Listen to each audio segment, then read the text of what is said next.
आज हम पृथ्वी के बारे में कुछ बहुत बुनियादी पर काफ़ी दिलचस्प चीज़ों पर बात करने वाले हैं। हमारे पास जो जानकारी है उसमें पृथ्वी का आकार कैसा है, वो चलती कैसे है और वो कौन सी काल्पनिक रेखाएं हैं जिनसे हम जगह या समय का पता लगाते हैं, ये सब है। बिल्कुल, तो चलिए शुरू करते हैं पृथ्वी के आकार से। हम अक्सर सोचते हैं कि ये एकदम गोल है, पर असल में ऐसा है नहीं। अच्छा, गोल नहीं है? नहीं, मतलब ध्रुवों पर थोड़ी सी चपटी है और भूमध्य रेखा यानी इक्वेटर के पास थोड़ी सी उभरी हुई। इस खास आकार को जियोड कहते हैं। जियोड, हाँ, ये शब्द सुना है मैंने। तो ये सिर्फ देखने में ऐसा है या इसका कोई मतलब भी है? नहीं, इसका गहरा मतलब है। देखिए, जियोड असल में पृथ्वी का वो आकार है जो उसके गुरुत्वाकर्षण के हिसाब से बनता है। अगर मान लें कि समुद्र का पानी सिर्फ गुरुत्वाकर्षण से प्रभावित हो, तो जो आकार बनेगा वो जियोड है। और इसी वजह से पृथ्वी पर गुरुत्वाकर्षण भी हर जगह एक जैसा नहीं होता। खैर, अंतर बहुत मामूली होता है। अच्छा, ये तो नई बात पता चली। और इसके घूमने का क्या? सुना है पृथ्वी एक नहीं बल्कि दो तरह से घूमती है। सही सुना है। पहली है घूर्णन यानी रोटेशन। पृथ्वी अपनी ही धुरी पर घूमती है, पश्चिम से पूरब की तरफ। हाँ, इसी से दिन और रात होते हैं, है ना? बिल्कुल। और ये एक चक्कर पूरा करने में लगते हैं करीब 23 घंटे 56 मिनट और 4 सेकंड। 23 घंटे 56 मिनट, मतलब पूरे 24 घंटे नहीं। हम तो 24 घंटे का दिन मानते हैं। हाँ, वो हम सूरज के हिसाब से मानते हैं, जिसे सोलर डे कहते हैं। पर अपनी धुरी पर घूमने का सही समय यही है, लगभग 4 मिनट कम। दिलचस्प। और दूसरी वाली गति कौन सी है? वो है परिक्रमण यानी रेवोल्यूशन। पृथ्वी सूरज के चारों तरफ एक अंडाकार पथ पर चक्कर लगाती है। अच्छा, और इसमें कितना समय लगता है? इसमें लगते हैं 365 दिन और करीब 6 घंटे।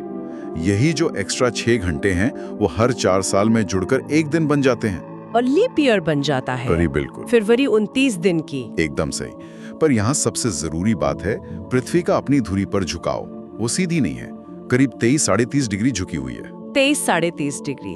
और आपने कहा इसी झुकाव से मौसम बदलते हैं। ये कैसे होता है? देखिए, क्योंकि पृथ्वी झुकी हुई है, तो जब वो सूरज का चक्कर लगाती है, साल के अलग अलग समय पर उसका अलग अलग हिस्सा सूरज की तरफ ज्यादा झुका होता है। अच्छा? जब उत्तरी गोलार्ध मतलब नॉर्दर्न हेमिस्फीयर सूरज की तरफ झुका होता है, तो वहां सूरज की किरणें सीधी पड़ती हैं, ज्यादा गर्मी होती है, दिन लंबे होते हैं। मतलब वहाँ गर्मियाँ होती हैं। और जब दक्षिणी गोलार्ध झुका होता है, तो वहां गर्मी होती है। समझ गई। अगर ये झुकाव ना होता तो शायद मौसम होते ही नहीं, हर जगह साल भर एक जैसा तापमान रहता। बाप रे, तो ये झुकाव तो बहुत ही जरूरी है। अच्छा, अब ये बताइए कि अगर हमें पृथ्वी पर किसी जगह का पता लगाना हो, मान लीजिए दिल्ली कहाँ है या लंदन कहाँ है, तो वो कैसे करते हैं? यहाँ वो लाइनों वाला कॉन्सेप्ट आता है ना, अक्षांश और देशांतर। बिल्कुल सही। यही काम आती हैं अक्षांश लैटिट्यूड और देशांतर लॉन्जिट्यूड रेखाएं। ये सब काल्पनिक रेखाएं हैं, असल में जमीन पर खींची हुई नहीं है। हाँ, काल्पनिक। तो अक्षांश क्या है? अक्षांश वो आड़ी रेखाएं हैं, मतलब लेटी हुई, जो भूमध्य रेखा यानी इक्वेटर के समानांतर चलती हैं। इक्वेटर को 0 डिग्री अक्षांश माना जाता है। अच्छा, इक्वेटर 0 डिग्री। हाँ, और ये रेखाएं बताती हैं कि कोई जगह इक्वेटर से उत्तर में कितनी दूर है या दक्षिण में कितनी दूर।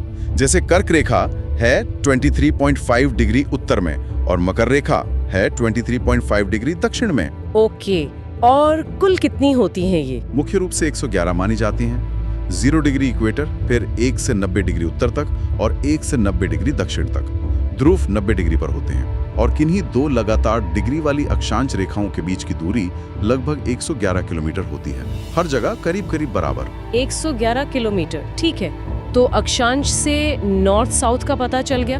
अब ईस्ट वेस्ट का कैसे पता करते हैं? पूरा पश्चिम? उसके लिए है देशांतर लॉन्जिट्यूड रेखाएं। ये वो खड़ी रेखाएं हैं जो उत्तरी ध्रुव को दक्षिणी ध्रुव से जोड़ती हैं। अच्छा, वर्टिकल लाइंस। हाँ, वर्टिकल। इनकी गिनती शुरू होती है 0 डिग्री देशांतर रेखा से, जिसे प्रधान याम्योत्तर या प्राइम मेरिडियन कहते हैं। ये लंदन के पास ग्रीनविच नाम की जगह से गुजरती है। ग्रीनविच, हाँ, GMT वाला ग्रीनविच। वही तो ग्रीनविच 0 डिग्री है। यहाँ से पूरब की तरफ 180 डिग्री तक और पश्चिम की तरफ 180 डिग्री तक देशांतर रेखाएं होती हैं, कुल मिलाकर 360। और इनके बीच की दूरी क्या वो भी 111 किलोमीटर होती है? नहीं, देशांतर रेखाएं इक्वेटर पर एक दूसरे से सबसे ज्यादा दूर होती हैं। वहां दूरी करीब 111.32 किलोमीटर होती है, लेकिन जैसे जैसे ये ध्रुवों की तरफ जाती हैं, इनके बीच की दूरी कम होती जाती है और ध्रुवों पर तो ये सारी रेखाएं मिल जाती हैं, वहां दूरी शून्य हो जाती है। ये बात है। और मैंने सुना है कि इन देशांतर रेखाओं का समय के साथ भी कुछ लेना देना है। हाँ, बहुत गहरा। यही तो समय का आधार है।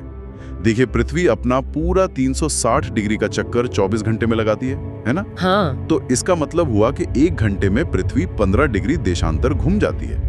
360 को 24 से भाग दें तो 15 आता है। अच्छा, 1 घंटे में 15 डिग्री। हाँ, या फिर कहें कि 1 डिग्री देशांतर घूमने में पृथ्वी को 4 मिनट लगते हैं। 60 मिनट 15 डिग्री बराबर 4 मिनट पर डिग्री। इसी हिसाब से दुनिया के अलग अलग टाइम जोन बनाए गए हैं। तो ग्रीनविच 0 डिग्री से जितना पूरब जाएंगे समय उतना आगे होगा? बिल्कुल। हर 15 डिग्री पूरब जाने पर समय 1 घंटा आगे और पश्चिम जाने पर 1 घंटा पीछे। जैसे भारत का मानक समय 82.5 डिग्री पूर्वी देशांतर पर आधारित है। 82.5 डिग्री पूर्व। तो ग्रीनविच से कितना आगे हुआ? हिसाब लगाइए। 82.5 को 15 से भाग दे तो 5.5 आता है, यानी 5.5 घंटे। तो भारत का समय ग्रीनविच मीन टाइम GMT से 5 घंटे 30 मिनट आगे है। अरे वाह! तो ये पूरा सिस्टम, पृथ्वी का घूमना, उसका झुकाव, सूरज का चक्कर और ये अक्षांश देशांतर का जाल सब एक दूसरे से जुड़ा हुआ है। आपने शुरू में अयानांत और विषुव का भी जिक्र किया था, वो क्या है? हाँ, वो भी इसी झुकाव और परिक्रमण का नतीजा है। साल में 2 अयानांत होते हैं। लगभग 21 जून को होता है ग्रीष्म अयानांत, यानी समर सोल्स्टिस। समर सोल्स्टिस, इसमें क्या होता है? इस दिन सूरज सीधे कर्क रेखा 23.5 डिग्री उत्तर पर चमकता है। नतीजा ये होता है कि उत्तरी गोलार्ध में साल का सबसे लंबा दिन और सबसे छोटी रात होती है। अच्छा, जून में। और दूसरा है शीत अयानांत, विंटर सोल्स्टिस, जो करीब 22 दिसंबर को होता है। इस दिन सूरज सीधे मकर रेखा यानी 23.5 डिग्री साउथ पे चमकता है। तो दक्षिणी गोलार्ध में सबसे लंबा दिन होता है और उत्तरी गोलार्ध में सबसे छोटा दिन और सबसे लंबी रात। समझ गए। और विषुव, इक्विनॉक्स? इक्विनॉक्स साल में 2 बार आते हैं। लगभग 21 मार्च को वसंत विषुव, स्प्रिंग इक्विनॉक्स, और 23 सितंबर को शरद विषुव, ऑटम इक्विनॉक्स। इन दिनों क्या खास होता है? इन दोनों दिनों में सूरज सीधे भूमध्य रेखा यानी इक्वेटर पे चमकता है। पृथ्वी का झुकाव न तो सूरज की तरफ होता है न उससे दूर। इसका नतीजा ये होता है कि पूरी पृथ्वी पर दिन और रात लगभग बराबर होते हैं, करीब 12-12 घंटे के। कमाल है।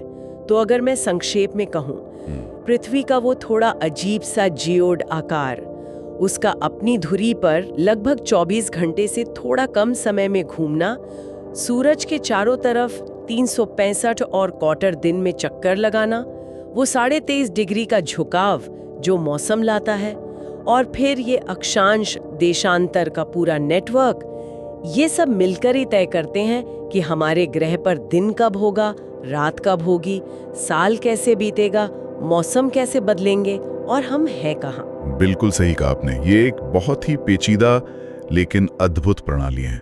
हर चीज एक दूसरे से इतनी खूबसूरती से जुड़ी हुई है। इसी संतुलन ने पृथ्वी पर जीवन को पनपने का मौका दिया है। वाकई में अद्भुत है। जाते जाते हमारे श्रोताओं के लिए एक सवाल छोड़ जाते हैं। कभी सोचिएगा, अगर पृथ्वी अपनी धुरी पर 23.5 डिग्री की बजाय मान लीजिए 90 डिग्री झुकी होती, या फिर बिल्कुल भी न झुकी होती, एकदम सीधी होती, तो हमारी दुनिया कैसी होती? हमारे मौसम, दिन रात और शायद जीवन का रूप ही कितना अलग होता। सोचने वाली बात है।